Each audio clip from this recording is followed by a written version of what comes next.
Good morning students. आज हम insurance में ग्रुप इंश्योरेंस के बारे में पढ़ेंगे। ग्रुप इंश्योरेंस का जो मीनिंग है वो हम लास्ट वीडियो में समझा था कि जब हम किसी भी ग्रुप के मेंबर्स या जो उसके ग्रुप के अंडर में आने वाले जो लोग हैं उनका जब हम कलेक्टिवली इंश्योरेंस करते हैं, बीमा करवाते हैं, तो उसे हम ग्रुप इंश्योरेंस कहते हैं। ग्रुप इंश्योरेंस एक इंडिविजुअल इंश्योरेंस से बिल्कुल डिफरेंट है। इंडिविजुअल इंश्योरेंस में हम इंडिविजुअली व्यक्तिगत रूप से प्रत्येक व्यक्ति के साथ इंश्योरेंस कॉन्ट्रैक्ट करते हैं। ग्रुप इंश्योरेंस के अंदर जो ग्रुप का जो मुखिया है, उसका जो ओनर है ग्रुप का, उसके साथ और बीमा कंपनी के साथ दोनों के मध्य जो कॉन्ट्रैक्ट किया जाता है, यानी सिंगल कॉन्ट्रैक्ट होता है ग्रुप इंश्योरेंस में। और इंडिविजुअल इंश्योरेंस के अंदर एक प्रकार से जो इंडिविजुअल कॉन्ट्रैक्ट होते हैं, सभी लोगों का अलग अलग जो इंश्योरेंस कॉन्ट्रैक्ट किया जाता है। अब हम बात करेंगे कि ग्रुप इंश्योरेंस में ऐसे कौन कौन से ग्रुप शामिल है जिनका हम कलेक्टिवली या सामूहिक रूप से बीमा कर सकते हैं। तो देखिए, सबसे पहले हम बात करते हैं एम्प्लॉयर और एम्प्लॉयज़ ग्रुप। कोई भी एम्प्लॉय और एम्प्लॉयर के ग्रुप हैं तो वो सामूहिक रूप से ग्रुप इंश्योरेंस खरीद सकते हैं। इसके अलावा है नेक्स्ट लेबर यूनियन ग्रुप्स। देखिए, कोई भी लेबर यूनियन है, एग्जांपल के तौर पर जैसे मजदूर संघ है, किसी बैंक के अंदर जो एम्प्लॉयज़ यूनियन है, जो स्टाफ काम करने वाले हैं, तो वो सामूहिक रूप से अपना ग्रुप इंश्योरेंस खरीद सकते हैं। इसके बाद नेक्स्ट है क्रेडिटर्स और डेटर्स ग्रुप्स। क्रेडिटर्स और डेटर्स ग्रुप्स का मतलब क्या है कि जो भी व्यक्ति जो लोन लेते हैं, ठीक है ना, जैसे बैंक है, अपने सभी डेटर्स का एक साथ सामूहिक बीमा खरीद सकता है। इसके अलावा जो बैंक्स हैं वो सामूहिक रूप से भी अपना बीमा करवा सकते हैं। नेक्स्ट है वॉलंटरी ग्रुप ऑफ प्रोफेशनल। जो पेशेवर व्यक्तियों का जो स्वैच्छिक ग्रुप है वो भी अपना ग्रुप इंश्योरेंस खरीद सकते हैं। एग्जाम्पल देखिए क्या है, इसमें डॉक्टर्स का यदि कोई एसोसिएशन है, ग्रुप्स है, तो वो अपना कलेक्टिवली सामूहिक बीमा खरीद सकते हैं। इसके अलावा तो एडवोकेट है, उनका भी कोई एसोसिएशन है, कोई ग्रुप है, कोई क्लब है, तो वो अपना सामूहिक बीमा खरीद सकते हैं। कोई टीचर्स का एसोसिएशन है, ग्रुप है, तो वो भी कर सकते हैं। बैंक में काम करने वाले कर्मचारी है, उनका कोई ग्रुप है, इंजीनियर्स है, उनका कोई ग्रुप है, तो वो भी अपना सामूहिक रूप से इंश्योरेंस खरीद सकते हैं। नेक्स्ट है groups of social security schemes. देखिए, सोशल सिक्योरिटी स्कीम्स का मतलब सामाजिक सुरक्षा योजनाएं हैं, जिसमें हम बीपीएल की बात करते हैं, बिलो पॉवर्टी लाइन के अंदर जो लोग काउंट किए जाते हैं, उनका सामूहिक रूप से ग्रुप इंश्योरेंस गवर्नमेंट के द्वारा खरीदा जा सकता है। इसके अलावा जो फार्मर्स हैं या जो लेबरर्स हैं, उनका हम कलेक्टिवली या ग्रुप इंश्योरेंस है वो करवा सकते हैं। अब देखिए, जो फार्मर्स हैं या लेबर्स हैं या फिर एक प्रकार से जो बीपीएल पे काउंट किए जाने वाले लोग हैं या जो राष्ट्रीय खाद्य सुरक्षा योजना में काउंट किए जाने वाले लोग हैं, उन सभी का जो सामूहिक रूप से जो बीमा है वो कोई भी स्टेट गवर्नमेंट या सेंट्रल गवर्नमेंट के द्वारा करवाया जा सकता है। तो इस प्रकार से ये भी एक जो ग्रुप हो सकता है ग्रुप इंश्योरेंस स्कीम के लिए। अब हम बात करेंगे कि जो ग्रुप इंश्योरेंस है उसके प्रिंसिपल्स क्या है, यानी ऐसे कौन कौन से जो सिद्धांत है जिनके आधार पर ग्रुप इंश्योरेंस किया जाता है या ग्रुप इंश्योरेंस जो स्कीम है उसको सक्सेसफुल बनाया जा सकता है। देखिए, सबसे पहले हम बात करते हैं प्रिंसिपल ऑफ ग्रुप पर्पस, यानी समूह उद्देश्य का सिद्धांत। जो ग्रुप इंश्योरेंस है वो ग्रुप के अंदर जो भी व्यक्ति काउंट किए जाते हैं, ग्रुप के जो मेंबर्स हैं, केवल उनका बीमा किया जाता है, ठीक है ना। और यहाँ पर एक बात आपको ध्यान में रखना है कि ये जो ग्रुप है केवल इस उद्देश्य से बनाया हुआ नहीं होना चाहिए केवल उनका कि बीमा ही करवाना हो उनको। ग्रुप ऐसा होना चाहिए जो किसी कॉमन पर्पस के लिए काम कर रहे हैं, ठीक है ना। और ऐसे लोगों का हम बीमा कर सकते हैं। जिन्होंने केवल बीमा कराने के लिए एक ग्रुप का निर्माण किया है तो उसका हम बीमा नहीं कर सकते, ग्रुप इंश्योरेंस नहीं कर सकते। नेक्स्ट है प्रिंसिपल ऑफ लार्ज नंबर्स। देखिए ग्रुप इंश्योरेंस के लिए एक बात जरूरी है कि ज़्यादा से ज़्यादा लोग होंगे, जितने अधिक लोग होंगे ग्रुप इंश्योरेंस करवाने के लिए उतना ही बेहतर होता है। क्यों? क्योंकि ग्रुप इंश्योरेंस में जितने ज़्यादा लोग होते हैं उतना प्रीमियम जो है कम चार्ज किया जाता है बीमा कंपनी के द्वारा, और जो इंश्योरेंस जो बेनिफिट्स है वो ज़्यादा मिलते हैं।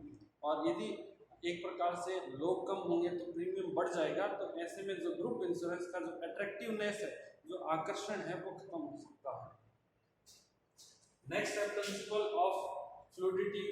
फ्लूइडिटी का मतलब क्या है कि प्रवाह बना रहे, यानी ग्रुप इंश्योरेंस तभी करना उचित है जब किसी ग्रुप में जो उसके मेंबर्स हैं उनका आना जाना बना रहता है। एग्जाम्पल के तौर पर जब हम किसी भी ऑर्गेनाइजेशन में काम करने वाले कर्मचारी हैं, जो एम्प्लॉयज़ हैं, उनका यदि हम ग्रुप इंश्योरेंस करते हैं तो उसमें एक कंसेप्ट, जो फंडामेंटल कंसेप्ट हमें मानकर चलना चाहिए कि उस ऑर्गेनाइजेशन के अंदर नए लोग आते हैं और ऑर्गेनाइजेशन को ज्वाइन करते हैं, और जो एक तरीके से जिनका सर्विस टाइम पूरा हो चुका है, रिटायरमेंट के बाद जो लोग हैं उस ग्रुप को छोड़कर चले जाते हैं या किसी कारणवश अपनी सर्विस को बीच में ही छोड़ के चले जाते हैं।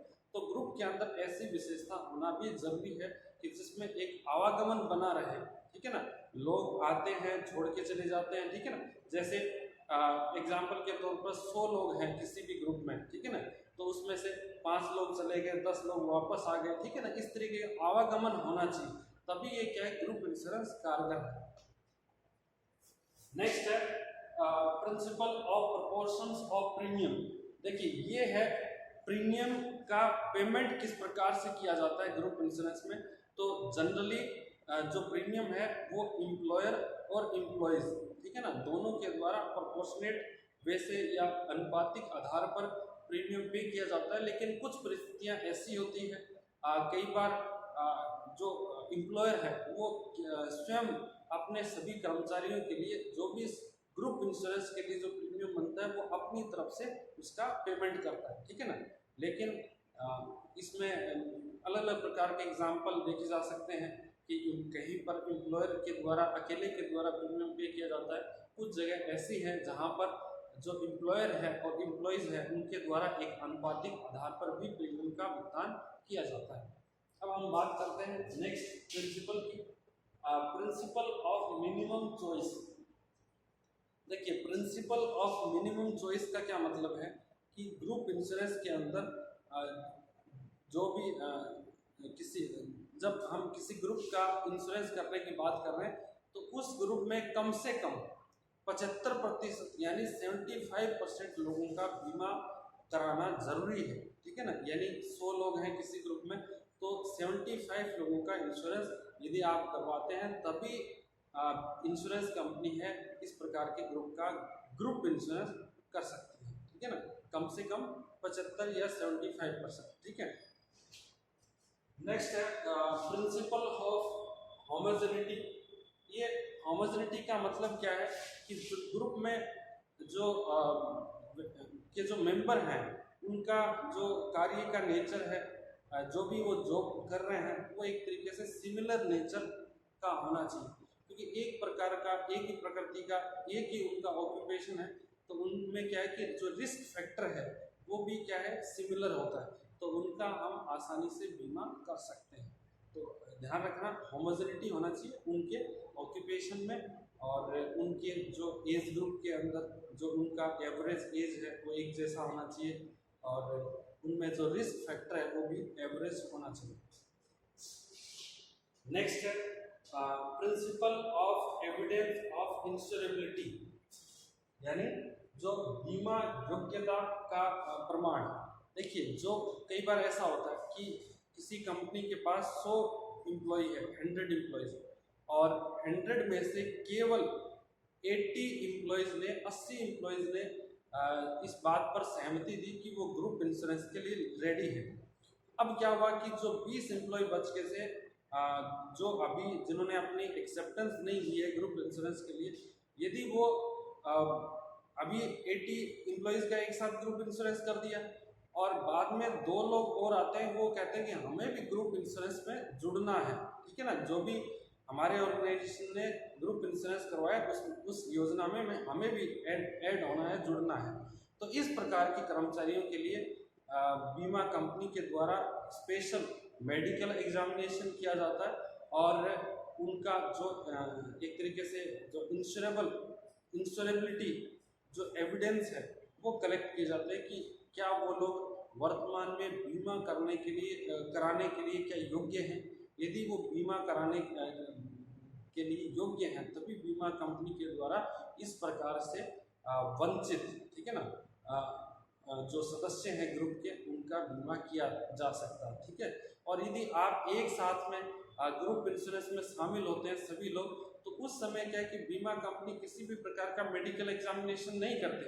लेकिन यदि आप बाद में शामिल होते हैं उस ग्रुप के अंदर बीमा कराने के लिए, तब बीमा कंपनी क्या है कि आपको मेडिकल एग्जामिनेशन के लिए कह सकती है और ये भी कह सकती है कि आप अपना जो इंश्योरेबिलिटी क्राइटेरिया है उसको आप किस प्रकार से पूरा कर सकते हैं, इसकी भी डिमांड कर सकती है, ठीक है ना।